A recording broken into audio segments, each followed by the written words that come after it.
Hello दोस्तों, नमस्ते, प्रणाम। मैं आपकी संगीता पटेल अपनी यूट्यूब चैनल में आप सभी का स्वागत करती हूँ। संगीता देहाती लोकगीत चैनल में बहुत ही प्यारा होली गीत है और होली गीत कैसे लगे कमेंट में ज़रूर बताना।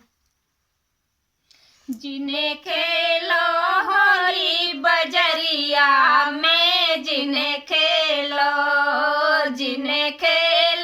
होली बजरिया में, जिन्हें खेलो केसरिया रंग डालो न कान्हा, केसरिया रंग डालो न कान्हा। अरे लगे जाए दाग चुनरिया में, जिन्हें खेलो यारे लगे हैं दाग चुनरिया में, जिन्हें खेलो ना होली बजरिया में, जिन्हें खेलो।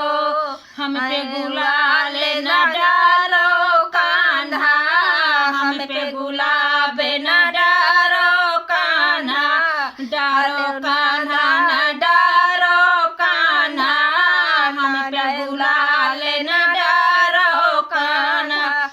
सीटी काटी के दुपहरिया में, जिन्हें डालो जिन्हें खेलो होली बजरिया में, जिन्हें खेलो